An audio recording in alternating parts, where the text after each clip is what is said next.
Start हो गया। चलिए, अस्सलाम वालेकुम। कैसे हैं आप सब? बहुत बहुत शुक्रगुजार हैं आपके कि आप सब लोग हमारे वीडियोस को बहुत ज़्यादा पसंद कर रहे हैं, बहुत ज़्यादा प्यार दे रहे हैं। लॉकडाउन के इस दौर में भी आप हमारे लिए वक्त निकालते हैं। अपना ख्याल रखिए और जहाँ भी रहें सुरक्षित रहें। आप में से अक्सर लोग, खासकर दिल्ली वाले, हमसे पूछते हैं कि साहब हमें तो अपने घरों को जाना है, प्लीज़ कोई रास्ता बताइए, कोई तरीका बताइए, कोई जरिया बताइए। और न सिर्फ दिल्ली वाले बल्कि दिल्ली के अलावा जो और राज्य हैं, स्टेट्स हैं, वहां से भी लोग अक्सर फोन करते हैं और अपने घरों को जाने के लिए बेताब नजर आते हैं। इस वीडियो में जैसा कि आपने थंबनेल में देखा है तो आप समझ ही गए होंगे कि हम किन मुद्दों पर बात करने जा रहे हैं। दिल्ली वालों के लिए खुशखबरी है। जी हाँ, दिल्ली वालों के लिए खुशखबरी यह है कि दिल्ली से अब 15 ट्रेनें जो है वो रेगुलर चलेंगी। वो कौन सी ट्रेनें होंगी और उन ट्रेनों में कौन लोग सफर कर सकते हैं, उसका किराया कितना लगेगा, क्या क्या सुविधाएं दी जाएंगी, ये सारी जानकारी हम आपको देंगे। आपसे बस यही अपील है, गुजारिश है कि वीडियो को और वीडियो की तरह आखिर तक देखिएगा। साथ ही साथ मैं एक बार आपका शुक्रिया अदा करना चाहता हूं। शुक्रिया इसलिए अदा करना चाहता हूं दोस्तों, पिछले 3-4 दिन से मैं देख रहा हूं कि जो भी वीडियो हम अपलोड करते हैं आप उन्हें शिद्दत से देखते हैं और खूब पसंद करते हैं। चलिए, ट्रेनों की जानकारी तो हम आपको देंगे, लेकिन उससे पहले 2-3 बातें जो बहुत महत्वपूर्ण है आपसे शेयर करना बहुत जरूरी है, क्योंकि ये आपकी जिंदगी से जुड़ी हुई बातें हैं। जैसा कि आपने कल देखा, किशनगंज में 9 कोरोना पॉजिटिव मरीज मिले। उसके बाद से पूरे किशनगंज में अफरा तफरी का माहौल हो गया। तमाम तर जो प्रशासनिक अधिकारी हैं उनके हाथ पैर भूल गए। उन्होंने पूरे जिले को सील कर दिया और इसमें कोई दो राय नहीं कि हमारे यहाँ के जो एसपी साहब हैं, डीएम साहब हैं और जो और एसडीएम साहब हैं या फिर जो जनप्रतिनिधि हैं, इनको हम सलूट करते हैं और पुलिस के अधिकारियों को भी सलूट करते हैं कि ये अपनी ड्यूटी पूरी ईमानदारी के साथ कर रहे हैं। इसमें कहीं से कहीं एक पैसे का भी कोई दो राय नहीं है। ये वाकई में बहुत अच्छी जो है साहब जिम्मेदारी निभा रहे हैं। इसके लिए हम उन्हें सलूट करते हैं, हम उन्हें सलाम करते हैं। प्रशासन के लोग लगातार लोगों से यही अपील करते हैं कि साहब आप लॉकडाउन का पालन करिए, बेवजह घरों से बाहर मत निकलिए। अगर बाजारों में जाते हैं तो वहां पर भी सोशल डिस्टेंस का ख्याल रखिए। अगर आपको कोई सामान खरीदनी है तो एक गैप बनाकर सामान खरीदिए और तुरंत अपने अपने घरों को वापस हो जाइए। ये सख्ती से इस बात को अमल करने के लिए सख्ती से कहा जा रहा है, लेकिन ढाक के 3 पात एक हम है कि हमने कसम खा रखी है दुनिया इधर से उधर हो जाए, हम तो सुधरने वाले नहीं हैं। जी हाँ दोस्तों, आज भी गांव के जो भी बाजार लगते हैं उन बाजारों में इतनी भीड़ होती है, शिद्दत की भीड़ होती है और लोग सुधरने का नाम ही नहीं ले रहे हैं। मैं आज की बात बता रहा हूं। आज एक लोकल बाजार से गुजरने का मौका हुआ। मुझे डॉक्टर के यहां जाना था। उस बाजार से गुजरते हुए मुझे बड़ा अफसोस हुआ इस बात का कि ये लोग कब सुधरेंगे। आप यकीन जानिए मेरे भाइयों, 250 से 300 लोग एक जगह जमा हुए थे। किसी को कोई सब्जी खरीदनी थी, किसी को कुछ खरीदना था। हालांकि उससे पहले प्रशासन के लोग आए और उन्होंने समझाया कि भाई आप ठीक है सामान खरीद रहे हैं, अच्छी बात है, लेकिन गैप बनाकर रहिए, सोशल डिस्टेंस का ख्याल रखिए। लेकिन लोग हैं कि समझने का नाम नहीं ले रहे हैं। खैर, इसी का नतीजा देखिए क्या हुआ।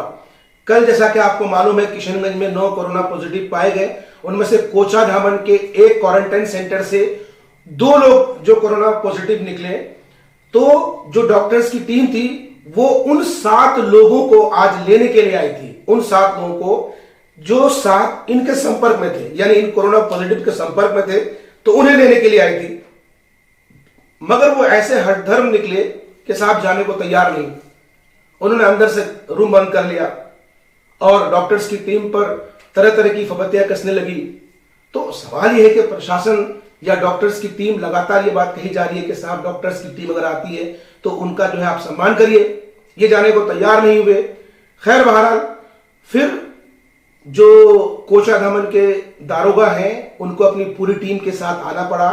उन्होंने आकर उन्हें कन्विंस किया, समझाया, बहुत समझाया, तब जाकर के उन्हें फिर जो है साहब जो कोचाधामन लेके जाया गया उन्हें टेस्ट के लिए। तो ये बातें हम आपसे इसलिए शेयर कर रहे हैं, जो भी प्रवासी मजदूर भाई आ रहे हैं अगर आप ट्रेन में सफर करके आ रहे हैं तो प्लीज अपनी जिंदगी की परवाह कीजिए। आपको जिस सीट पे बिठाया गया है आप उसी सीट पर बैठिए। क्या आप 2 दिन ट्रेन में किसी दूसरे शख्स से बात किए बगैर नहीं रह सकते? क्या आप 2 दिन किसी शख्स से उसके बिल्कुल करीब में जाकर नहीं मिलने से क्या आप नहीं रह सकते? अगर आपने 2 दिन अपने आप को बर्दाश्त कर लिया, अपने नफ्स को मार लिया, तो जिंदगी आपकी पड़ी है। आपको क्या मालूम जो शख्स आपके साथ सफर कर रहा है वो कोरोना पॉजिटिव है।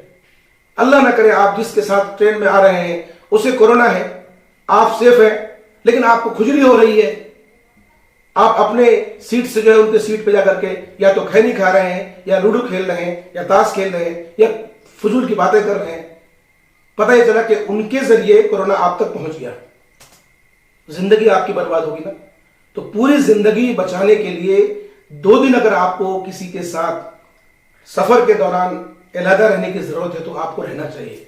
साथ ही साथ जब आप वहां से क्वारंटाइन सेंटर पहुंचते हैं, मैंने जिन जिन क्वारंटाइन सेंटर्स को देखा है, हम सिर्फ प्रशासन को कोसते हैं, हम सिर्फ एसपी, डीएसपी, डीएम, कलेक्टर और जनप्रतिनिधियों को कोसते हैं, हम अपनी गिरबान में झांक कर नहीं देखते हैं। मैं आज तक जिन जिन क्वारंटाइन सेंटर पे गया हूं वहां जाकर देख के मुझे बड़ा अफसोस हुआ। आप मेरे इस वीडियो में मुझे गाली देंगे, मुझे इस बात की परवाह नहीं है, लेकिन हक बात मैं आपसे बताना चाहता हूं। आप प्रवासी मजदूर भाई जब यहां आते हैं, आपको ठीक है आपकी रिक्वायरमेंट्स है, आपके बहुत सारी जरूरत की चीजें हैं जो सरकार फुलफिल नहीं करती है ना। आप सरकार के लोगों से बात कीजिए, विधायकों से बात कीजिए, सीओ वीडियो से बात कीजिए। अगर कोई बात नहीं करता आप हमसे बात करिए, आपके मसले का हल होगा। लेकिन अल्लाह के वास्ते आप लोग सोशल डिस्टेंस यानी दूरियां बनाकर रहिए। सोशल डिस्टेंस का मतलब होता है गैप बनाकर रहना। प्लीज अगर आपको अपनी जिंदगी प्यारी है, आपको अपना जिला प्यारा है, आपको अपना देश प्यारा है, तो अपने आप को गैप बनाकर रखिए। अब ये खबर मिली साहब, खबर यह मिली कि यहां मौदो, जिसकी खबर मैंने चलाई थी उस क्वारंटाइन सेंटर की, जहां क्वारंटाइन सेंटर बनाया गया स्कूल के करीब में ही साहब एक नदी है, तो लोग नदी में नहाने के लिए चले गए। कुछ जो है बाजार में एक दुकान से चॉकलेट खरीदने के लिए आ गए। दुकानदार ने पूछा भाई तुम काहे के लिए क्यों खरीद रहे हो? तो कल मेरे घर वाले मिल जाएंगे तो उनको चॉकलेट देंगे। साहब चॉकलेट आप दीजिएगा, लेकिन कम से कम 21 दिन तो अपने आप को सेफ रखिए। क्या ये सब करने की जरूरत है? क्या ये हमारी लापरवाही नहीं है? तो हम सबको लापरवाही नहीं बरतने की जरूरत है। अगर वीडियो लंबी हो गई तो उसके लिए मैं माजरत चाहता हूं दोस्तों, लेकिन ये बातें कहना बहुत जरूरी है। एक वेबसाइट है, उसकी खबर के जरिए हम आपको समझाना चाहते हैं। खबर यह है कि कल से चलने वाली ट्रेनों का किराया, कैंसिलेशन, सुविधाएं और सावधानियों की हर जानकारी इस वेब पोर्टल पे दी गई है। इस खबर के हवाले से हम आपको ये बताना चाहते हैं कि IRCTC new Delhi, Indian railways की ये खबर है, उसकी वेबसाइट से इसको खबर को जो है लिया गया है। फिर एक वेबसाइट ने अपने वेब पोर्टल पे खबर डाली है। लगभग 50 दिन हो गए लॉकडाउन के और कल से ट्रेनों का संचालन शुरू हो जाएगा।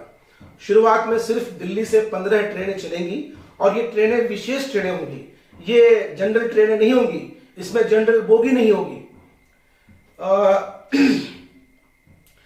15 विशेष ट्रेनें चलाई जाएंगी जिसमें अप और डाउन दोनों ट्रेनें चलेंगी। यानी अगर दिल्ली से कोई ट्रेन किशनगंज आती है तो फिर किशनगंज से दिल्ली को भी ट्रेन जाएगी, ठीक है।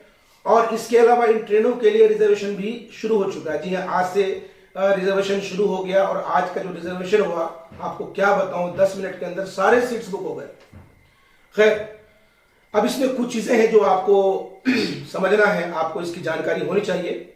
मैं जो आईआरसीटी की वेबसाइट है वो वेबसाइट डिस्क्रिप्शन में दे दूंगा, आप वहां जाकर के उसको देख लीजिएगा। आपको अगर अधिक चीजें समझनी हो तो उस डिस्क्रिप्शन पे जाकर क्लिक करेंगे तो वो सारी इंफॉर्मेशन उसकी वेबसाइट पे जाकर आपको हासिल हो जाएंगी। सभी यात्रियों को रेलवे ने आरोग्य सेतु ऐप अपने फोन में डाउनलोड करने की सलाह दी है। एक मोबाइल ऐप है जिसका नाम है आरोग्य सेतु ऐप। इसके जरिए आप टिकटों की बुकिंग करा सकते हैं और इसकी सलाह रेलवे ने दी है। सभी यात्रियों को यात्रा के नियत समय से 90 मिनट पहले रेलवे स्टेशन पहुंचना होगा। मिसाल के तौर पर आपका टिकट कंफर्म हो गया तो आपको ट्रेन खुलने से 90 मिनट पहले जाना पड़ेगा। 90 मिनट का मतलब क्या हुआ? 1.5 घंटा पहले आपको स्टेशन एनी हाउ पहुंचना ही होगा। उसके बाद सभी स्पेशल ट्रेन में सिर्फ एसी क्लास के डब्बे होंगे। जी हाँ, रिजर्वेशन नहीं होगा, लोकल बोगी नहीं होगी, सिर्फ एसी क्लास के ही जो है साहब टिकटें कटेंगी और किराया जो है वो राजधानी एक्सप्रेस के तरह ही होगा। जी हाँ, ये बहुत बड़ी बात है और मजदूरों के लिए मेरे ख्याल से ये काफी कठिन होगा कि साहब वो एसी का किराया, वो भी राजधानी के बराबर किराया कहां से चुका पाएंगे। अभी तो खाने के लिए भी मोहताज हैं। अल्लाह जाने सरकार ने इस फैसले को कैसे ये फैसला लिया है। खैर बहरहाल, तो कल से जो ट्रेनें चलेंगी उसमें सिर्फ एसी क्लास के डब्बे होंगे, किराया राजधानी एक्सप्रेस के तरह होगा।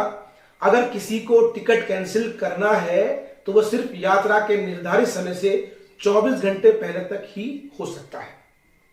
आपने टिकट कराया लेकिन आपको जाना नहीं है तो 24 घंटे पहले तक जो है आप क्या करा सकते हैं, वो भी ऑनलाइन माध्यम से करा सकते हैं। टिकट कैंसिल पर सिर्फ आधा पैसा ही वापस किया जाएगा। अच्छा, एक चीज यहां और बता दो दोस्तों, राजधानी का जो किराया होता है वो 3000 प्लस किराया होता है। तो ये बात जान लीजिए। हमारे बिहार के जो मजदूर भाई हैं, क्योंकि मैं भी बिहारी हूं और पढ़ाई के दौरान मैंने वो दिन देखे हैं कि जब हम रिजर्वेशन से जाया करते थे 500-700 का हमारा टिकट हुआ करता था और आमतौर पर हमारे मजदूर भाई 500-700 के टिकट से जो है आया जाया करते हैं। तो आपको ये बात अच्छी तरह जान लेना चाहिए कि अगर आप ये जो स्पेशल ट्रेनें चलाई जा रही हैं इस पे आना चाहते हैं तो भाई इसके लिए आपको 3000 प्लस यानी एसी का जो किराया, वो राजधानी का जो किराया होता है वो किराया आपको चुकाना पड़ेगा, जो 3000 प्लस का किराया होता है। ठीक है, रिजर्वेशन सिर्फ 7 दिन पहले कराया जा सकता है। 7 दिन पहले ही रिजर्वेशन कराया जा सकता है। पहले क्या था कि रिजर्वेशन आपने कभी भी करा लिया है ना, लेकिन अब ऐसा नहीं है कि 7 दिन पहले रिजर्वेशन कराना होगा आपको। इसमें न ही आरएसी टिकट होगा और न ही वेटिंग टिकट। यात्रा के दौरान चेकिंग स्टाफ द्वारा कोई भी टिकट नहीं दिया जाएगा और न ही मान्य होगा। समझ लीजिए, इसमें न ही आपको कोई आरएसी टिकट होगा, न ही वेटिंग टिकट होगा और न ही टीटी को ये परमिशन होगी कि वो कोई टिकट किसी शख्स को दे। अगर वो देता है तो मान्य नहीं होगा और ऐसा होता है तो वो जो टीसी होगा वो भी उसके लिए गुनहगार होगा और आप अगर रिश्वत देकर टिकट करवाएंगे तो आप भी फंस जाएंगे जब आप उतरेंगे। ठीक है, उसके बाद सभी यात्रियों को चादर, कंबल, खाना, पानी खुद लेकर आना है। देखिए, ये बहुत इंपॉर्टेंट चीज है। जो लोग सफर करना चाहते हैं इन स्पेशल ट्रेन में, उनके लिए बहुत इंपॉर्टेंट चीज है, आपको समझना है। अगर आप सफर कर रहे हैं, राजधानी का किराया तो ले जाएगा आपसे राजधानी का किराया तो लिया जाएगा आपसे, लेकिन आपको राजधानी वाली सुविधाएं नहीं मिलने वाली हैं। इसलिए अभी आपको चादर, कंबल, खाना, पानी खुद लेकर चलना है। रास्ते में सिर्फ पैकेट फूड या बॉटल वाटर ही मिलेगा, उसके लिए भी आपको पेमेंट करना होगा। ठीक है, पैकेट फूड मिलेगा, वाटर बॉटल मिलेगा, लेकिन उसके लिए आपको पेमेंट करना होगा, वो उसमें आपके टिकट में इंक्लूड नहीं होगा। ठीक है, रेल मंत्रालय के ट्वीट के मुताबिक 12 मई को नई दिल्ली से रांची के लिए ट्रेन खुलेंगी, वहीं 13 मई को रांची से नई दिल्ली के लिए ट्रेनें चलेंगी। इन 15 गंतव्यों के लिए ट्रेन टिकट सिर्फ IRCTC की आधिकारिक वेबसाइट, ये वेबसाइट है, मैं जो वो है ना आपका क्या कहते हैं डिस्क्रिप्शन वहां दे रहा हूं, वहां आप देख लीजिएगा, के जरिए ही प्राप्त होगा। आइए जानते हैं कि 12 मई से शुरू हो रही अन्य ट्रेनें कहां के लिए चलेंगी और रिजर्वेशन कब और कैसे होगा। देखिए, लंबी वीडियो हो रही है, लेकिन ये आपके लिए बहुत इंपॉर्टेंट है, तो प्लीज वीडियो को देखते रहिए। इससे पहले रेल मंत्रालय की ओर से जानकारी दी गई कि IRCTC की वेबसाइट पर रिजर्वेशन होगा। प्लेटफॉर्म या आरक्षण काउंटर से यात्रा के लिए कोई टिकट नहीं मिलेगा। रेल मंत्रालय इस व्यवस्था के बाद धीरे धीरे अन्य गंतव्य के लिए भी ट्रेनें शुरू कर देगी। इसके अलावा कोविड-19 देखभाल केंद्रों के लिए खासतौर पर रेलवे ने 20,000 कोचों को आरक्षित किया है। साथ ही देश भर में फंसे प्रवासी मजदूरों को अपने प्रदेश वापस लाने के लिए चल रही 300 श्रमिक स्पेशल ट्रेनों का संचालन भी पूर्ववत जारी रहेगा। 22 मार्च से अपनी सेवाएं बंद करने के बाद अब 12 मई से भारतीय रेल वापस पटरी पर आने की तैयारी कर रही है। शुरुआत में सिर्फ नई दिल्ली से देश के 15 बड़े शहरों को जोड़ते हुए 15 ट्रेनें चलाएंगी। ये शहर इस प्रकार है। दोस्तों, शहरों का विवरण हम अपने वीडियो में आगे दिए देते हैं। आपको काफी संजीदगी के साथ बिल्कुल ठहर ठहर कर तमाम जो शहर है जहां से ट्रेनें होकर गुजरेंगी उसको संजीदगी के साथ और बिल्कुल ध्यानपूर्वक देखने की जरूरत है।